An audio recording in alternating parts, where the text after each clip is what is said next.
July the 27th, 1361, on the Isle of Gotland. Before the fortified walls of a great city, a militia awaits an invading enemy.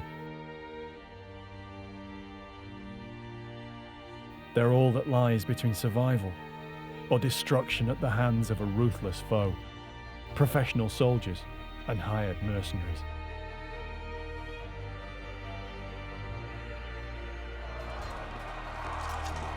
Who were these people, and what made them fight and die together? More than 600 years later, an international group of archaeologists is attempting to find out more. They'll investigate some of the finds from the largest mass grave from a medieval battle ever found. If you win or lose a battle, it's a momentous occasion for either the victors or the losers. They'll try to shed light on the men who wore this armour and fought this battle. Well, that's a foot that's been cut off. That's incredible. How they made their last stand and paid the ultimate sacrifice. The medieval world, the 5th to the 15th century. A team of archaeologists investigates medieval life by exploring the world of the medieval dead. We have a classic view of the storybook medieval life. We don't hear the stories about the common man trying to keep his family alive. In our stores there are hundreds, if not thousands, of skeletons. Archaeologically speaking, we can now focus in on the medieval dead people. You're looking for clues in the skeleton all the time. You couldn't help almost look through their eyes thinking, what did they see? How did they die?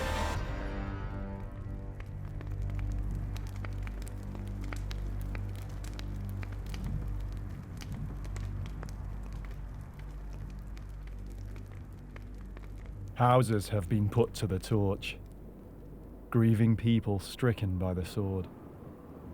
Like a dog, he harries with a sword, and Gotland is conquered by the Danes.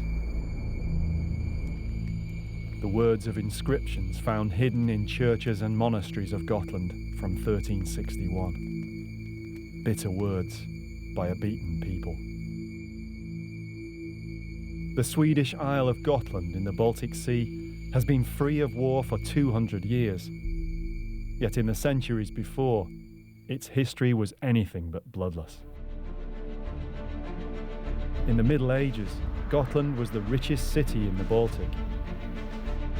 It was a hub for seafaring trade and commerce dating back to Viking times.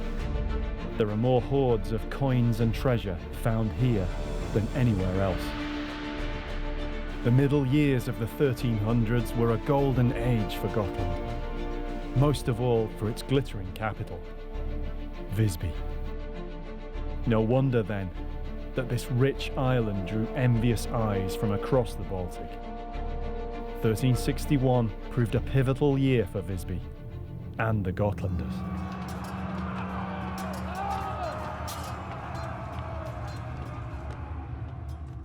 As archaeologists, we're really interested in these periods of transition, and there is nothing that displays one of these transitions better than a battle or a conflict, because usually there is an outcome that's very decisive, and that period of transition is not large scale. It can be down to hours, minutes, days, or whatever, but it's certainly not years.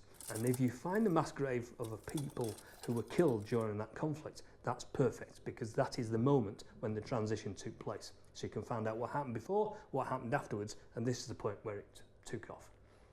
And this is just a catalyst on this island. And because it's an island, it's a very small, insular sort of activity, but it has repercussions across the whole of the Baltic, basically. The events of 1361 in Gotland captivate medieval historians and archaeologists. The story comes to us from different sources. Few Gotlanders were left alive to tell the tale. King Valdemar IV of Denmark invaded the island with a large army of Danish and German mercenary troops. The Gotlanders, without a standing army, formed a militia to try and stop them, but they were pushed back to Visby. It was not an even contest, yet the militia stood their ground. the Gotlanders were annihilated by the professional Danish and German soldiers. The island was stripped of its riches and never again flourished as it had done in past centuries. It was the end of the Golden Age. The story might have remained nearly forgotten in the history books, were it not for a chance discovery more than 5.5 centuries later. In 1905, a large grave was discovered outside the old town of Visby, traditionally the site of the Gotlanders' last stand, commemorated by a great stone cross. In the grave were hundreds of skeletons. In 1928, 3 more pits were found, with hundreds more. The Visby mass graves were a worldwide sensation, among the most important finds ever made in medieval archaeology. The finds were extraordinary, more than 1,100 complete skeletons. I think Visby, you could quite easily say it's unique. It's an assemblage of human remains that were discovered in the early 20th century of people that died during battle. It's mind-blowing really in terms of the evidence you can acquire from a grave such as that. I can't think of another example where people were buried in their armour. Finding the people that died in battle in mass graves with their arms and armour is phenomenally rare. In fact, it's virtually unique. When I first came across this assemblage and I first heard about the Battle of Visby, I thought that obviously it's just another battlefield mass grave.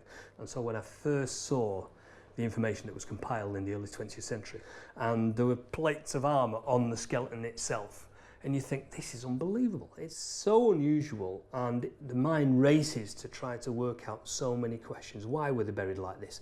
What sort of armour was it? How effective was it? What were the people like? But as an assemblage, it's so important, and it really makes your mind race, and it builds up a picture of what presumably happened on that day. The events of 1361 caused a deep scar that took generations to heal. Even now, it casts a shadow down the centuries.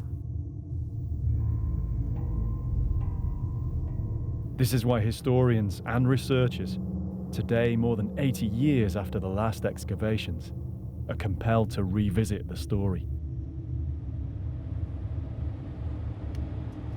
Tim Sutherland has come to Gotland to add what he can to the ongoing research into the events of 1361. He's a specialist in medieval archaeology, particularly battlefield archaeology. In 1996, he excavated the mass grave from the medieval Battle of Towton in northern England. Now he's hoping to put that experience to use here.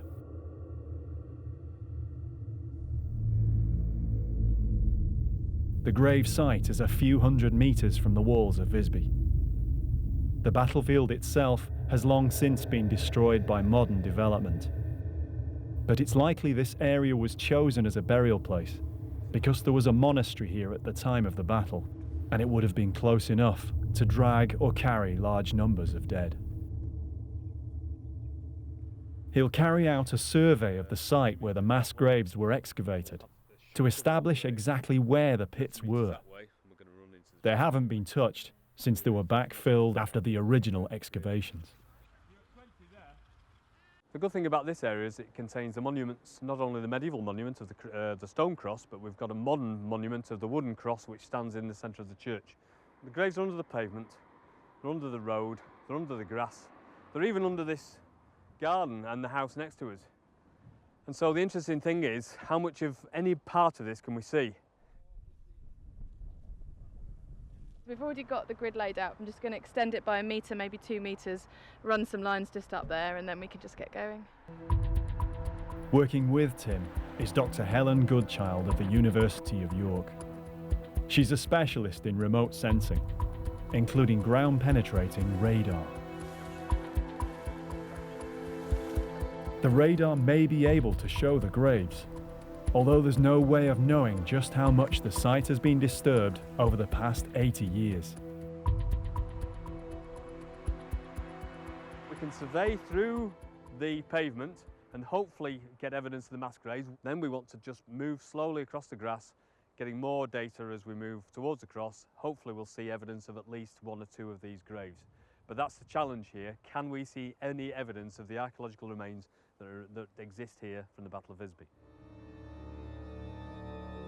Back in 1928, Swedish archaeologist Bengt Tordeman began his own survey by looking for the area that had been excavated in 1905. He not only found this, but also 3 more mass graves. The dig had to expand to an unprecedented scale to recover all the material. Yet after almost a year, there was still one entire grave left unexcavated. This grave, Grave 4, is believed to be at the edge of the site, still down there, untouched. The reason they stopped excavating is that they just had too many bodies. They had 3 existing graves which were all full, some of which had chainmail, coifs, gauntlets, shirts, and there were even some plate armour in there as well. And so by the time they'd excavated 1, 2, 3 graves, they came across Grave 4 and they thought, there's no need to excavate this. And so luckily for us, they left it in place.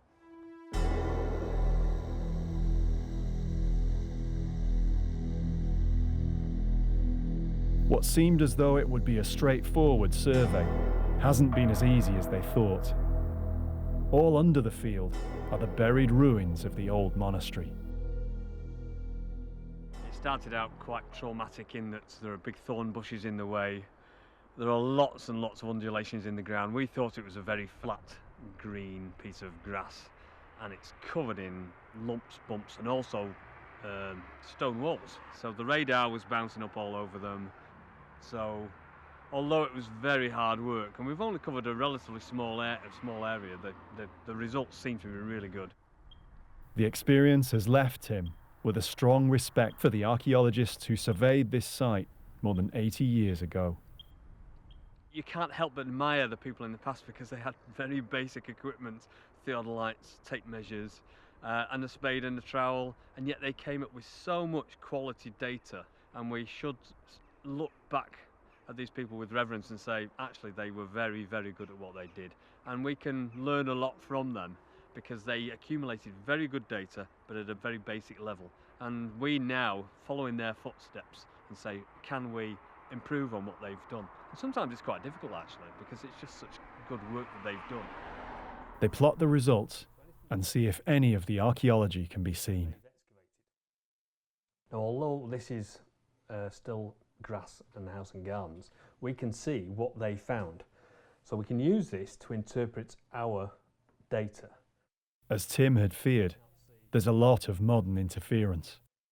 The problem is we've got several hundred years of archaeology, including very, very modern features.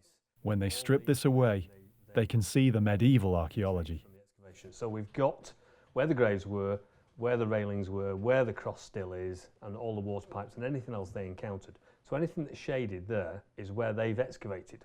Now, although this is still grass and house and gardens, we can see what they found.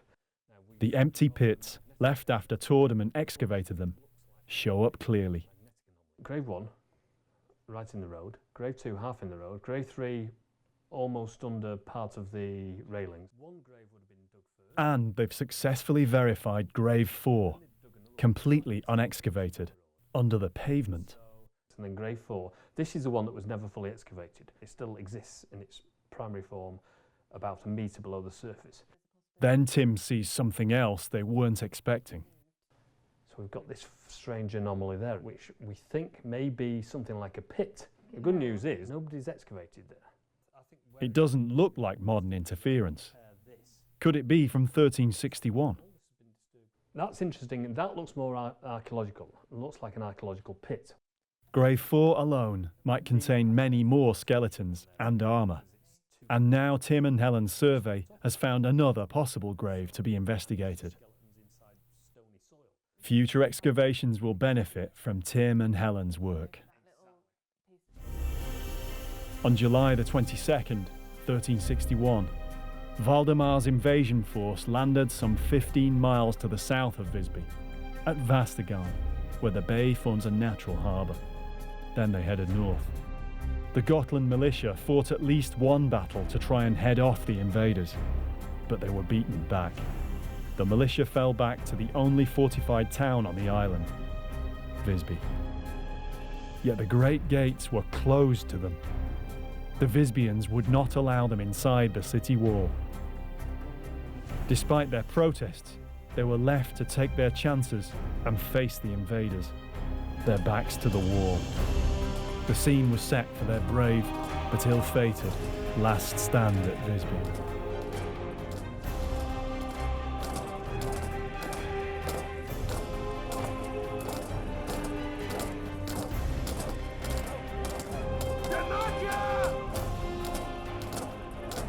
The Visby defences were strong enough to hold out.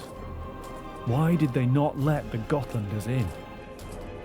The ring wall is a symbol of the city. Today it's protected as Visby is a World Heritage Site. But in 1361, for the militia outside the gates, the ring wall meant the difference between life and death.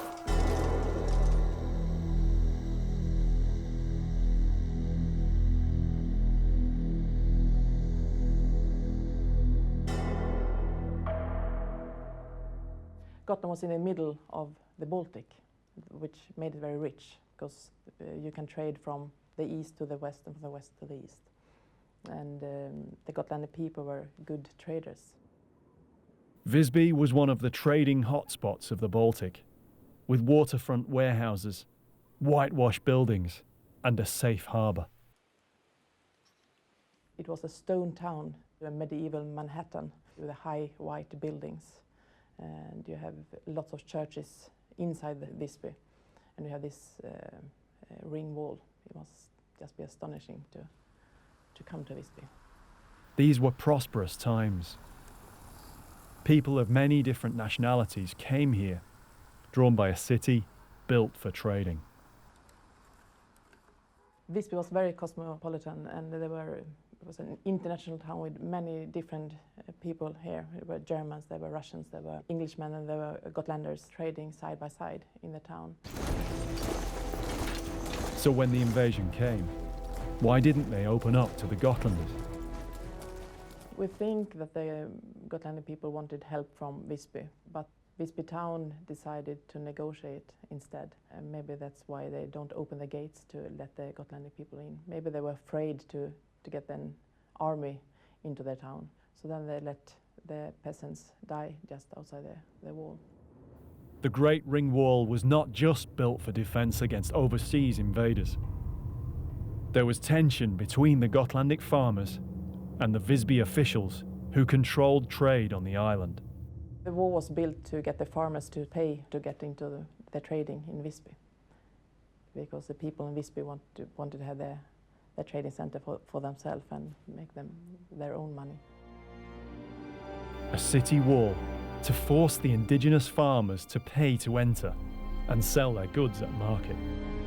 Such was the schism that existed between the islanders and the Visbian merchants. Why did they choose to fight this day? They must have known that they should be killed, probably all of them. Just staying there with a wall behind you and a well-trained mercenary army just coming towards you. That makes no sense, that they still wanted to fight this army, and they did. In late spring 1361, the Gotlanders received warning that an invasion was imminent. They had to work fast. With no formal army, they had just weeks to raise the militia, to train and to armour up. The Danish army inflicted a terrible defeat on the Gotlanders, yet little is known about exactly what happened during the final battle. Yet thanks to the excavations, there is physical evidence for what happened. Visby is unique in archaeology because many of the Gotlanders went to the grave still wearing the armour that they'd fought and died in.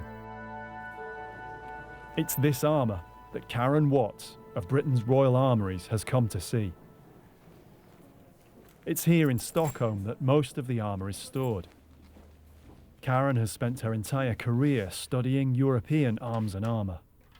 And again, as with Tim, Visby is one of the reasons she became passionate about the subject. This is the best armour I've ever seen. It's just wonderful.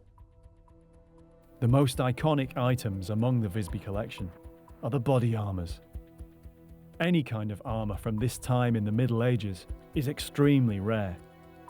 Here, though, there's a whole range of armours, all worn in battle together, then buried at the same time. It's an unparalleled insight into how medieval soldiers faced battle. It's the only armour excavated from a battle anywhere in the world, ever.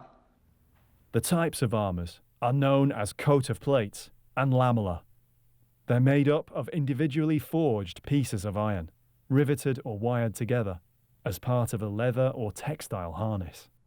With several complete armours together, it's possible for Karen to see how each was tailored to suit individual combatants. I can't believe the size. Look, it's for a boy.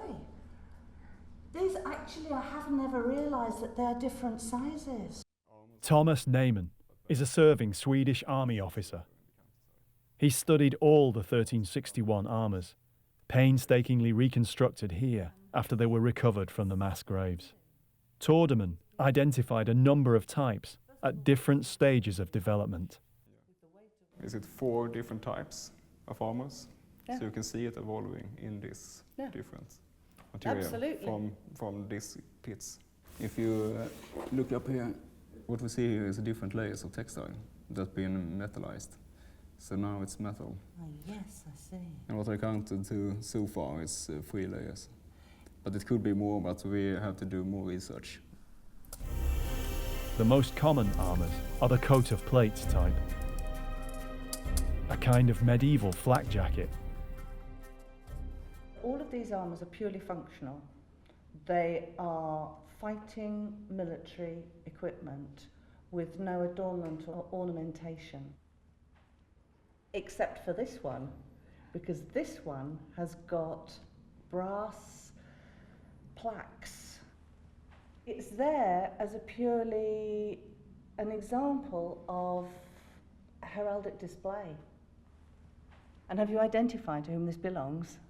That's one of the interesting things. It's a lot of theories and what it could be. Yeah. One of the theories is that it could be a family down in Flandern. Yeah, Gårda, but we actually don't know because it could be because it's one person missing from that family. Some of the skeletons had the remains of male armour still on them, such as these hoods or coifs. It's rare enough to find single male links from most medieval battle sites, so entire shirts and coifs like these are extremely unusual. One of the key mysteries surrounding the burials is why so much armour was left on the bodies and not first stripped. Various explanations have been put forward, such as the hot weather at the time of the battle, the risk of disease, or just that there were too many bodies to bury and too few left alive to do the job. In the first mass grave, you can see how they've been neatly buried side by side.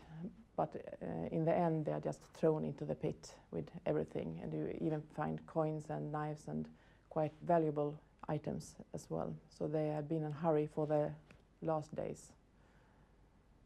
It must have been a horrible experience to get all those bodies into the pits. Why on earth would you bury these people with all this very, very expensive equipment with them? And there are all sorts of potential answers. One of the answers is that basically there was no time to strip them, which is a bit vague, down to the extreme possibility that you couldn't actually get the armour off them. If it's the heat of the day, all the bodies have been left for a few days in an intense heat, and they all start bloating, you wouldn't be able to get the chain mail off them. It's as simple as that. And so you would probably have to start butchering the bodies to get the mail off them and the armour. In which case, are they prepared to do this? The bodies are hot, stinking and festered, and of course, you might think it's not that valuable, and so you bury it. The good news about burying somebody in their armour in a place that's marked by a large cross is that you can come back in 5 years, or 1 year, or whatever, and you can come and take them off skeletons rather than off fleshed bodies. And so that's the one thing that makes more sense, is that they were going to come back for these bodies, and they never did. Metal was an expensive commodity. But what if the armour was obsolete? Could that be why they left it and didn't come back? An armour was very valuable, so we think that they put the armours in the mass graves because it was hot, you had to get rid of it quite fast, but also that the equipment was old. Some of the armours, the plate armours, are still modern at this time, but some of them are more Viking style, and then it's really old. Another reason might be that access to the burials may have been restricted by the conquerors. This also suggests that they possibly weren't allowed to.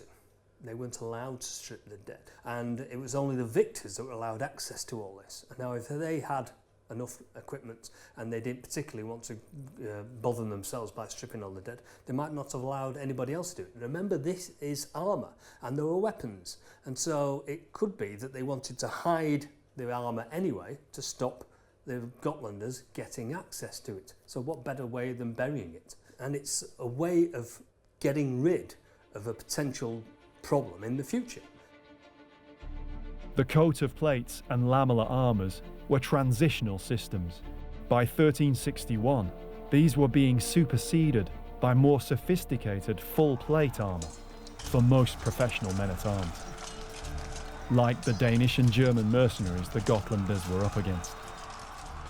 Because everybody thinks these things are amazingly archaic and old-fashioned, but they're leading towards what is going to be the solid breastplate. Yeah, exactly. And people who are having to wear body protection need something that is flexible, something that you can run in, something that you can move in. But a rigid body protection is an advantage over mail. Mail is flexible, it's very good, it protects you against sword cuts, but it doesn't protect you from heavy percussive blows if you're hit with a heavy blunt instrument. They know that mail is good because it's very flexible, but they want plate. And they spend 150 years trying to evolve plate. This is a massive technological improvement when you can shape large plates. The Visby collection is very important. It's almost the missing link in the evolution of European medieval armour. In terms of technology, in terms of whoever designed this one is on the right track. This is the one that is going to evolve into the final armour. All of these are showing invention, are showing the desire to find the perfect armour. The well-equipped Danish men-at-arms and professional German mercenaries of Valdemar's army probably took anything of value left over after the battle, especially items that were easily removed, like helmets, of which none has ever been found at Visby. So weapons and helmets you are taken care of. And they are quite easy to take off, and you can also reuse the material, the iron itself. It's good even if the helmet is old or damaged. I think it was old and it was messy, sitting to those skulls that were smashed into pieces.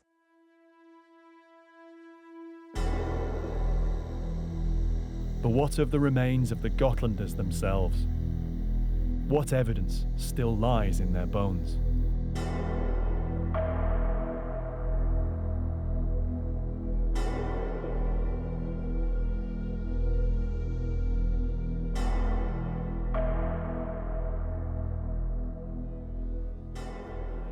Malin Holst is an osteoarchaeologist, a specialist in skeletal remains. She's come to Stockholm to see for herself a selection of some of the bones from Visby. She wants to find out more about the collection, how the bones were classified and conserved. I don't normally approach the medieval period as a touchy-feely romantic thing. I just try to be scientific about it and try to see what's there and take what's there as fact and then interpret from there. When I do analyze medieval skeletons, I do see their daily lives from their bones and also from the context they were found in. And in the medieval period, you don't normally have grave goods, but you might see markers on their bones that suggest certain activities or fractures of certain bones or particular wear on the teeth that give a clue about their daily lives. Malin's osteological work has involved in-depth study of the only other mass grave from a medieval battlefield, at Towton, with around 100 skeletons. Here in the stores at Stockholm's Historical Museum, there are more than 10 times the number of skeletons recovered from Towton. We visually analyze the skeleton, so we determine the age, the sex, the living height, and any diseases the person suffered from or any injuries they suffered from. It's usually not possible to tell the cause of death. Osteoarchaeology works very much together with archaeology, and it's very, very important for us to work together and to communicate with each other, because if I just study a skeleton, it only tells me a limited amount of information. But if I then put it into the archaeological context and see what the grave was like, what the site was like, what the general areas like that the individual came from, then I understand much, much more about the individual. The excavations were very meticulous for the time to take care of all the skeletons, because they had a great interest in the military history, and all the cuts on the bones were very interesting to them. Right. But we have another interest in the bones because we want to learn more about the people. Yeah. Osteology was a relatively new science. Peter Ackerson has studied the skeletons for much of his professional life, probably more than anyone else. He's looked at the ways in which techniques of analysis in the 1930s differed from current 21st century osteology. Due to the sheer amount of material, little work has been done on them since they were excavated, the best part of a century ago. Since then, methods and attitudes, not to mention technology, have changed. But this is also an example of how the skeletons have become mixed. Yeah. So this is a box with crania and tibia and one femur. The bones were not kept together in their individual skeletons. Archaeological methods were different in Tordeman's time. The site was gridded and excavated strictly square by square. If there were bones from one skeleton, they marked them so they could see each skeleton. Today, the accepted method is to excavate each individual skeleton completely, one at a time, keeping all the bones together in context. What isn't of use to contemporary means of analysis might still be useful in the future if the whole skeleton is stored together. In some cases, you have all the thigh bones in boxes in one box and the other bones in other boxes. So our work was a bit tedious trying to figure out which pieces belong to which skeleton. The sheer number of skeletons makes it very time-consuming to conserve them. Petter and other osteologists have spent many hours placing back together the Visby skeletons. Some haven't been looked at since they were packed away for storage. Yet it gives a unique cross-section of the types of wounds sustained in a medieval battle. Almost every skeleton has some evidence of trauma. Tordeman's analysis was the first step towards revealing more about the individuals in the mass graves. His work paved the way for modern osteology. The evidence is in the bones. To be able to give them something back, hopefully, we'll probably never be able to give them their name back, but what you could say is, right, this person was of a certain height, of a certain stature, of a certain robusticity, and they looked like they did some honest, hard grafting, and they suffered in life like they had a broken limb or a broken finger, and you can see all this on the skeletal remains. All these skeletons that now remain of these people, they need to tell their story and I try to be their voice. To be able to see them through their eyes and say, right, fair enough, this is how they lived their life, until eventually one day they died for whatever reason, whether it was young or old, whether it was alone or whether it was with family and friends. You could have died in a battle and you would have been tossed into a mass grave with very large amounts of people, completely anonymously, and that's where they stayed. And to be able to see their life almost through their eyes, I think is very important. Because I've been told by soldiers serving today that one of their dreads is to die anonymously, unknown, and then be buried with nobody knowing where they are, who they were, and what it's all about, how they died. And so to a certain degree, archaeologists can help an individual from a long time ago have some sort of saying, you know, in the future, you know, this is who I was, this is what I did, this is how I lived my life, and potentially this is how I died. It's always difficult to say in a battle situation where do the injuries hit the body. I mean, it's in the turmoil of the battle you can get a blow from any part, from any distance, and you don't really know. They had no chance because the invaders were so much better at fighting and more experienced. The most common wounds are from bladed weapons, most likely swords. As he worked his way through hundreds of skeletons, Petter found blade trauma on many of them. And you often see this just multiple cuts on each bone. And just this one is interesting as well, since it's from not an adult actually. No, it's just fusing. Yeah, so it's, yeah. yes. How old would you say? 17, 18? Yes. So, yeah. That's very interesting. And it's also the inside of the shin. So, why do you think there were so many cut marks on a shin bone? Were they on a horse, maybe, or? No, I think these were the Gotlandic peasants, and the Danish army knew that probably the people they were about to kill didn't have that much protection on their legs. Oh, right. So they just aimed low right. and cut and cut and cut. To disable them. Yeah, exactly. But there must be about 6 cuts on here. And we often see that 5, 6, 7 cuts. Really? Yeah.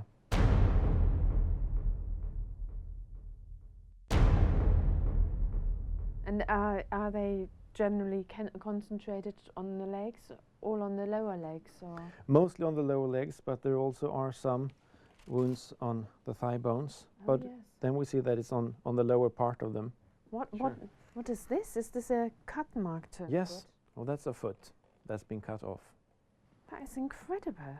So it's the lower legs, the bones of the lower leg here. Yes. That have been cut off. And they've literally been sliced in half. Yes. And there are many examples of feet being chopped off. Yes. And sometimes both feet with just one blow. That's incredible. So the Danish army must have had very good weapons. Oh, very yes. sharp. And the right technique. Yes. It seems that it was a deliberate strategy to chop off, chop at the legs actually. Yes.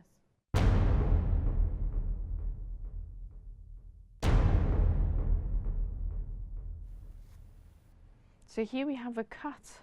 Yes, and here you can see that there's almost like markings that you can see that the sword or whatever weapon was used was dented. Oh, right. So that you see these lines. Yes. So you think that's due to a damaged sword? Yes, I think so. Otherwise, when you see the cuts, they're always really, really clean and smooth. Yeah. Yeah. But this one has this like a pattern. Again, it's another injury down here, isn't it? And the bone was cut down, and then the rest broke off. The end bit. So the whole leg was cut in half. Petter has found that many of the Gotlanders suffered injuries like this. More than a third of the shin bones have cut marks on them, and not only one. cut on many of them. The Danish army have hit the Gotlandic farmers many times on the lower parts of their legs. Why were these injuries so frequent? Thomas helps them investigate. Almost all the cuts are to the lower legs, and they're so low down. So how would you deliver that sort of blow? Yeah, now I'm not going to be too vivid, of course. With the range of the sword, you can easily hit the lower part of the bone. Without bending down? Yeah. But while you're doing that, you might be getting attacked by Peter's sword. Yeah. So you're making yourself more vulnerable. Yeah, exactly, and therefore you have a shield. If you don't have a shield, just hold him and then cut to the lower bone. Oh, right. Yeah. But you need to be pretty brave to do Yeah, sure. that, and also experienced. Yeah, but if you have training, for example, if you're a farmer, perhaps you don't have a sword, Yeah. you have a spear. Yeah, Then you right. can take hold of the spear and hold it, and then make the cut. Oh, right. And then it's no worries Yeah. for you. And Petter was saying that sometimes both legs were cut as if in one blow. Is that possible with the Yes, it's sword? possible. I think so. Not because I have done it, but Yeah. it's so sharp, so I think so. To make a cut like that, you don't need that much force. But there's some like this one here. This is the foot. Yeah. So where the leg has been cut through from the inside. Yeah, exactly. And the whole heel. And there are lots of muscles here. Yeah, and it has sort of glanced Yeah. during the blow as well. Yeah. And that I think is pretty natural when you do the cut, because see, without cutting Petter here, when you come from above and make the cut, when the length of the arm stops, it bends right. easier. Yeah. Yeah. So That it could be makes sense. natural in the cut that it right. actually bends because of Yeah. the range of the arm. Yeah. If you look at what kind of armor the peasants of Gotland will have, it will probably protect the upper body Right. and the head. And if you're not trained, it's hard to protect the legs. The most important first thing is to get the opponent down on the ground. And then they could have been finished off exactly. with Cut them in the the legs, warhammer. get them down on the ground, and then finish them off. Yeah. It's very effective to take the legs off, because you won't fight more and you will scream more. And if you hear your brother screaming next to you, you won't fight that good anymore.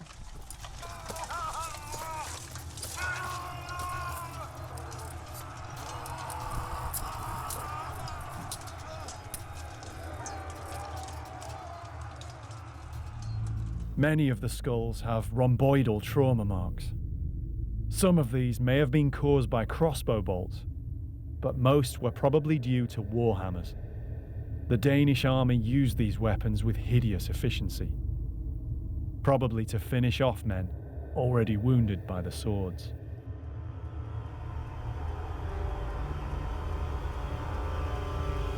Sometimes when you pick up a cranium with a big hole in it, you just put it down and had to go and take some coffee and take a break for a while. It disturbs you, what people can do to each other.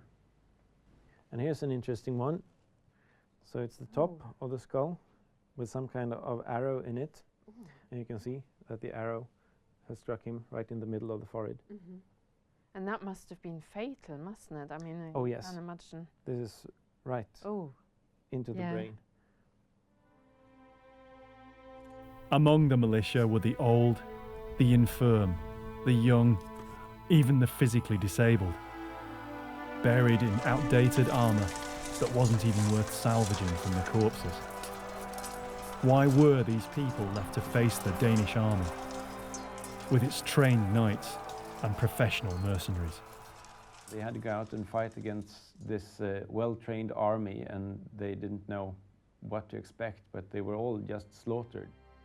Despite the terrible suffering evidenced in the bones, there is also the truth that the Gotlanders fought and died in a brave yet hopeless last stand. Families, fathers, brothers and sons, who died trying to protect their homes and loved ones.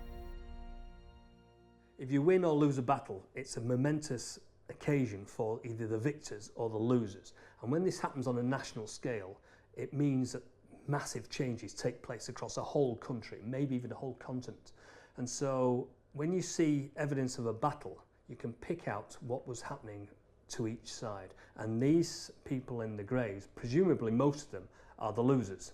The fact that Gotlanders lost and the Danes won means that there now is a sea change across the whole of that island, and the Gotlanders, who were phenomenally wealthy people, suddenly are ruled by somebody from an external country. The physical remains in Stockholm and Visby serve as lasting monuments to the heroism and tragedy of 1361. The Gotlanders themselves and the grey walls that denied them safety.